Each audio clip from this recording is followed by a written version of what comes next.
you have feelings that are low in frequency, that means your vibration is low. And when your vibration is low, you will attract a life experience that are within the frequency of that vibration. Therefore, if you are loaded with resentment, with fear, with anger, with shame, with blame, with anxiety, you understand already that you are within the frequency of the suppressor and the oppressor. Therefore, you are not yet living your life. Your life is a consequence of the misbehaviors of many other people that you have come across. Now, when you are living that way, you are not yet a human being. You are a spirit in a human form living the experiences of negative people. You are not living your purpose. Welcome to this edition of Inner Growth with Osezuah Elimihe.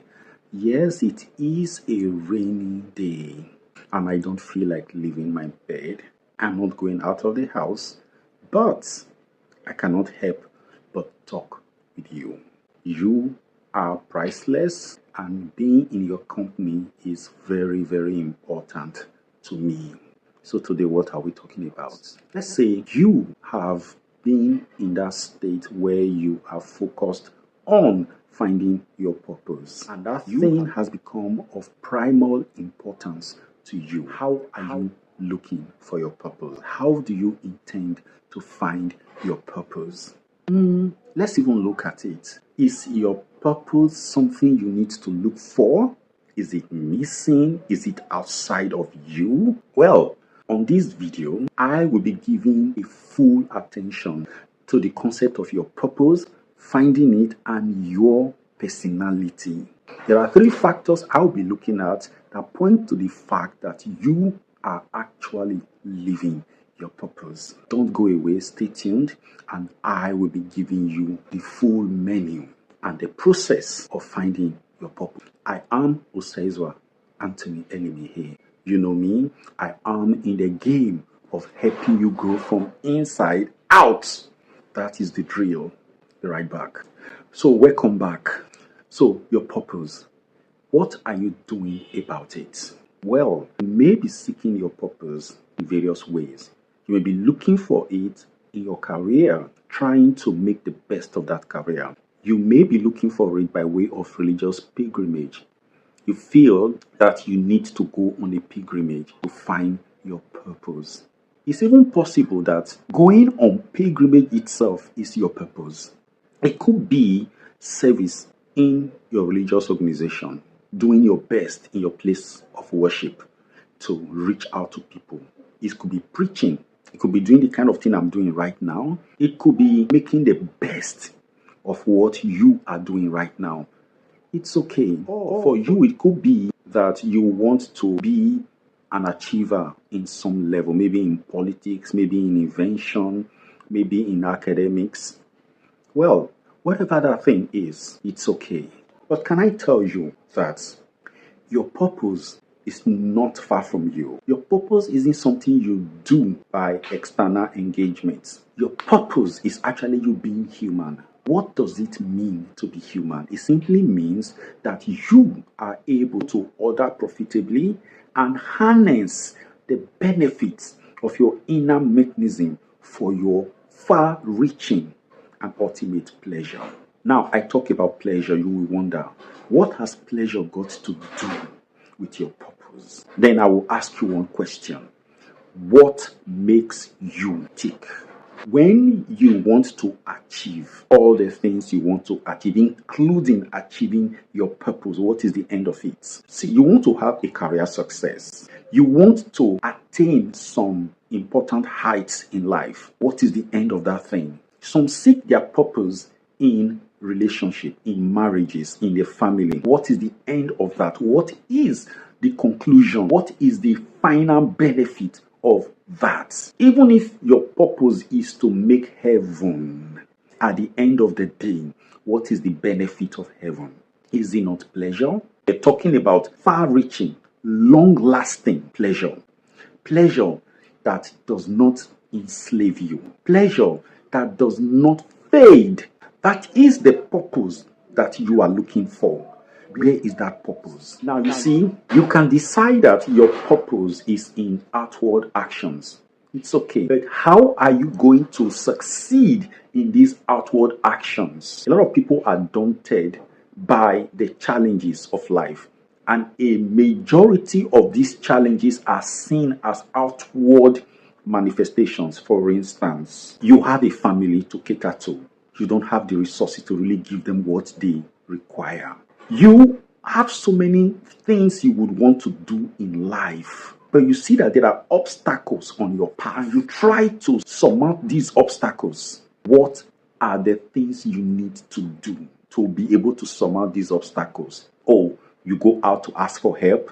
You try to belong in some organizations that will give you easy landing or easy access to resources to be able to sort these problems. At the end of the day, you are being exteriorized. And the most important problem of life is that people, in an attempt to reach out for help, get themselves enslaved. And at the end of the day, the purpose is not fulfilled.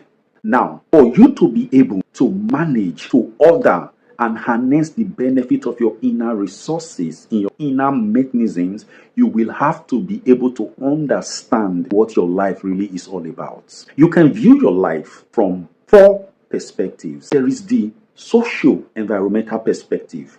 I don't need to explain that. It talks about your relationships, your contacts in business, in family, in your various organizations. That's one. The next one is the physical, corporal side of you, your body, this physical body you carry. That's another way to look at your life. How healthy is it?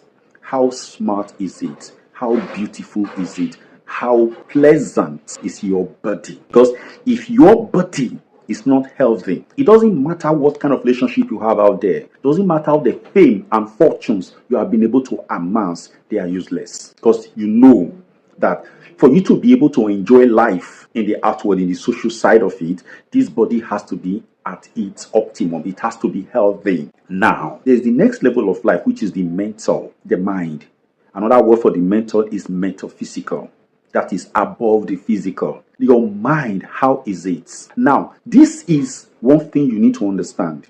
That just as if your body is unhealthy, there is no way you can enjoy or appreciate your social side, your so-called religious side that you impute as spiritual. There's no way you can enjoy your wealth. There's no way you can enjoy your degrees, your associations, your influence. They are useless. Your physical body will dictate how you relate with your external side. People actually relate with you a lot based on your physicality first before any other thing. But I'll tell you this. People really relate with you more without being aware of it on the basis of your mental composition. Because that is your frequency. That is what tunes your body. Your physical health is determined by your mental health. Your physical prowess, your physical power is determined by your mental prowess. So, you being a human being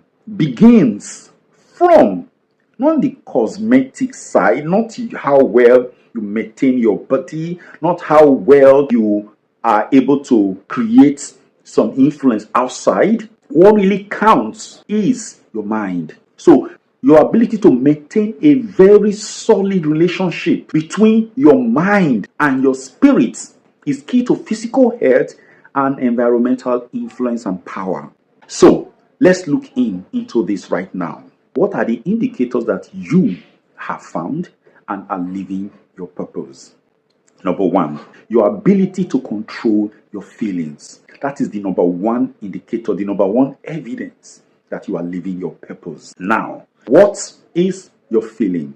For you to be able to control your feeling, you have to first of all be able to control your thoughts. What is your thoughts? Well, let's define it by saying that your thoughts are the building blocks of your realities. Everything you become in this body, everything you become in the society is a product of your thoughts. So, what is the feeling therefore?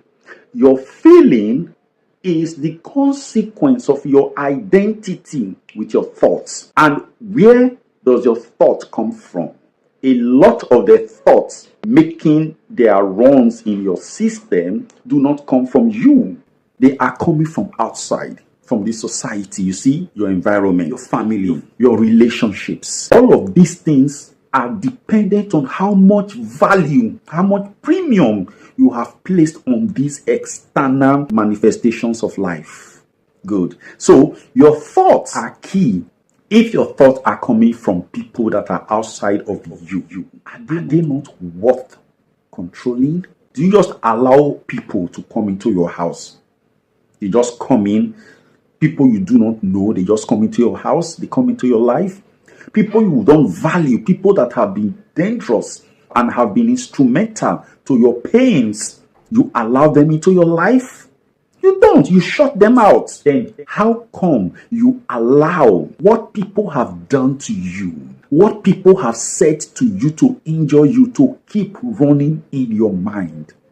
A lot of people are moving structures of experiences, of blows, of injuries, of slanders from other people. They have not been able to outgrow, to surpass the actions, the thoughts, the words that people have done to them. So instead of living their lives, they have been busy living the lives that are consequences of the actions of others. You see somebody come and say women are trash. That is, you are deep. See, whatever you have identified with, whatever thoughts you have identified with, create your life, because that thought automatically translates into a feeling. And once a thought has become a feeling, it is already creating for you an experience, because your feeling is your vibration. You have feelings that are low in frequency. That means your vibration is low. And when your vibration is low, you will attract a life experience that are within the frequency of that vibration. Therefore, if you are loaded with resentment, with fear, with anger, with shame, with blame, with anxiety, you understand already that you are within the frequency of the suppressor and the oppressor. Therefore, you are not yet living your life. Your life is a consequence of the misbehaviors of many other people that you have come across. Now, when you are living that way, you are not yet a human being. You are a spirit in a human form living the experiences of negative people. You are not living your purpose. It doesn't matter whether you are a huge man of God or a huge woman of God in whatever form, but as long as your choices are not defined for you by your own personal experience that you have tested of your own free volition, but they are coming as a result, as a consequence of the interpretations of life by other people, you are not living your purpose. Your purpose is far higher than just making the motions of life. That's key. So how do you actually live your purpose? There's only one way to live your purpose, and that is being human. And you are not human if your life experiences are dictated by the experiences, one, of other people and of your past. Because whatever people have done to make you what you are today means that people created you. People construed and constructed the life you are living right now, whether they did it deliberately or not. So that means at some point in your life, you stopped living. You started living as a consequence of other people. So there is only one way to live your purpose, and that is to be a human being. Being a human being means that you are a powerful being. You are a spirit living in the physical form, choosing the life experiences that you want. Your life is not compulsive, it's not impulsive. You are not arrested by the feelings in your body. Rather, you control the feelings in your body by dictating the thoughts to give attention to. That's number one. Now, I will state here before I go too far. There are two ways to look at the feelings in the human body. There is the subconscious feeling, which is actually already a program. You really may not be able to catch those ones so easily. You need to go into some deep introspection to know about them and handle them.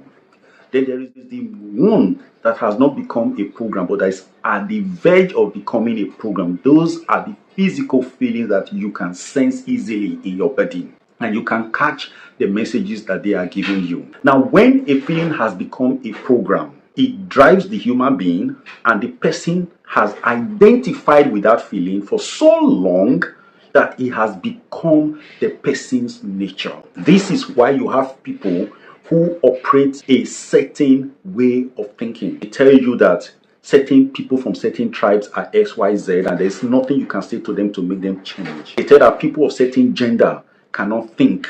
They are dumb, they are wicked, they are users.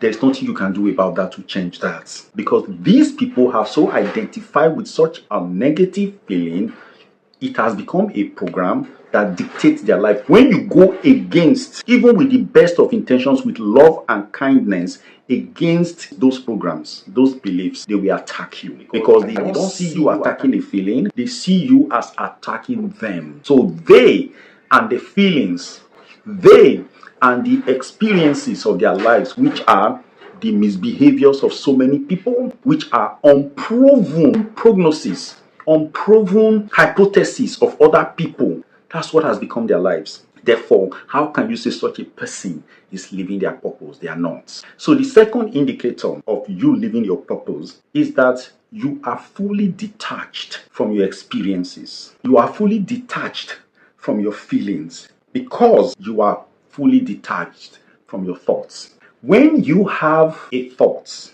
that says life is not good right now, a thought that says you are broke and therefore life is going to be tough in the next few days, a thought that says you are ill, therefore you are going to take a holiday for a very long time. Just think of the thoughts that says that because you do not have money, therefore you are poor.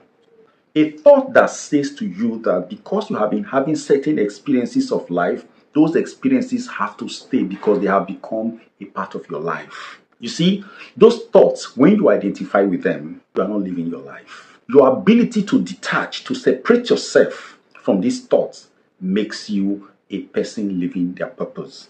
Still on this detachment, there is something called objects of pleasure. You know, at the beginning I was talking about the ultimate goal of your wanting to succeed in life, or if you're wanting to achieve so many things. What is the ultimate goal? It is the deep, far-reaching, and long-lasting pleasure. It is something that you expect to get by getting certain things. Those things you intend to get in order to have this particular pleasure we are talking about are called the objects of pleasure. What are these objects of pleasure? A great house, a lovely home, a great car, a certain significant order, a way you look, the way you look, the way people look, the respect you get from people, what people say about you. All of these things are objects of pleasure. They are the things that actually define how you feel about life. You see, a person who is living their purpose, they are detached from all of these things. Whether they have money or they don't have money, it doesn't define how they judge themselves, how they see themselves. It doesn't affect their pleasures whatsoever, because they know that they are the very same beings that define, that create all these realities. Now, I did a video some time ago where I talked about money not being wealth. And I clearly stated that when you have wealth, money, which is the chief servant in the palace of wealth, will come naturally into your life. All other things that are supposed to be objects of wealth, they will also come because you have got wealth. Now, when you are living your purpose, you easily attract wealth. When you are not living your purpose, it means you are attached to the experiences of life that you have had before. What that also means is that you are a bundle of the interpretations and the experiences of life brought to bear on you by other people.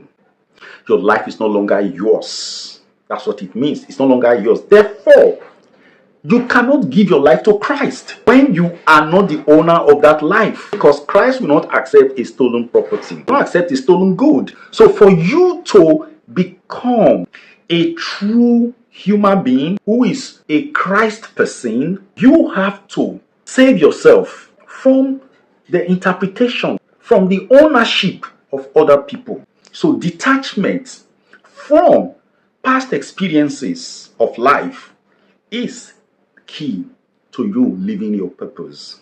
You are not a prisoner of material things. You are not a prisoner of people. You are not afraid to be yourself so that you don't lose certain people who are very significant in your life. Now, when you get to that level where you are free to express yourself without fear that you might hurt some very important people who, if they live your life will be miserable, then you are living your purpose. You are the type that is worthy of life.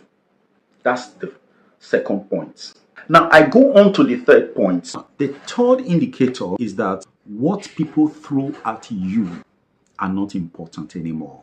What life throws at you are no longer defining you, because you are centered in your being. When you are centered in your being, it simply means that you are elevated beyond and above, far away from what human beings can do to you. Yes, people will throw things at you, no doubt about that, but they will not hit you because you are beyond their reach. When you are no longer moved by shame, fear, anxiety, blame, anger, all the negative characteristics of a life that is out of control, then what can anybody actually do to you? Therefore, you are at peace. And because you are at peace, what do you think then happens?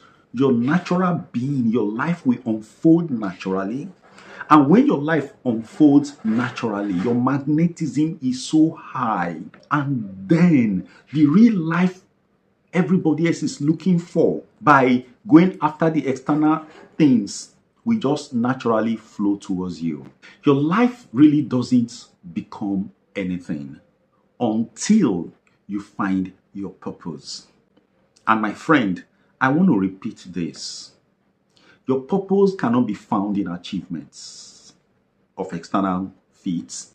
Will not be found if you like become an inventor. In fact, invent the latest technology that transforms life and become a trillionaire. You will not find your purpose in it. That is not your purpose. Everything, you are a CEO, you are the president of a country, you are the Secretary General of the United Nations, you are the president of America, you are a king, you are anything. All of these are consequences of your being present in this body. None of them is your purpose. They are elements. They are external elements to your purpose. You'll be better as a president, better as a king, better as a queen, better as an inventor if you have found your purpose before becoming this, or while you became this, through some special grace, you were able to find your purpose. And what is that thing that makes you find your purpose? Is simple. Being a human being. And what does being a human being mean? It means that you are able to effectively order and profitably harness the inner mechanism of your being. And what is that mechanism, my friend? Your mind. It simply means that you are able to control not just your thoughts, but every single thought that is active within you. I'm not saying you should control every thought in you, but active thoughts within you. Because those active thoughts are calling for identity. And the way they do that is to generate a feeling in you. Once you see or sense that feeling, you take actions immediately. And that action is that of detachment. You don't argue with feelings, you just detach from the feelings. And what is the most important way to detach from a feeling? It's by creating another feeling through an opposing thoughts to that thought that generated the feeling. That's just the solution. And when you do this, you rise above the environment of that thought. I'm not saying it is simple, it is not easy, but you see, it is a process, it's a creative process. The more you stick with the thoughts and hold on to the feeling it generates, the more you are able to overcome the negative thoughts that came from outside. So, my friend, be careful of the movement that you sell to, because every movement is a chain of thoughts created by others. And this chain of thoughts are generated from probably the misbehavior of some persons over time that affected the inventors or the creators of these movements. Be careful. I have done a video before in which I said, you as a human being, you are not male, you are not female. So when you start functioning at the level of male and female, and I'm not even talking about the cultural side of it, ethnicity, racism, no. You are not male, you are not female. You are a human being. Your maleness or your femaleness is a product of your physicality, of your form.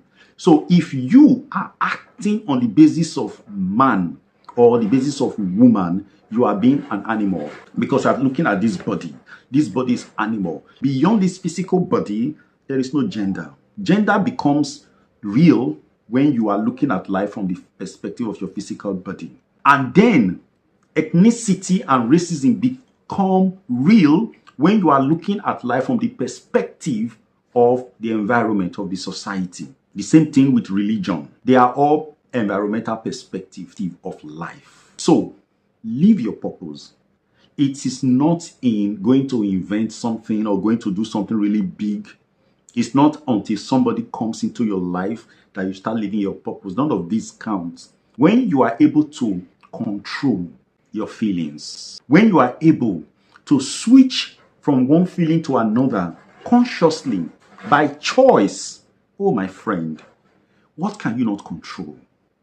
What can you not invite into your life?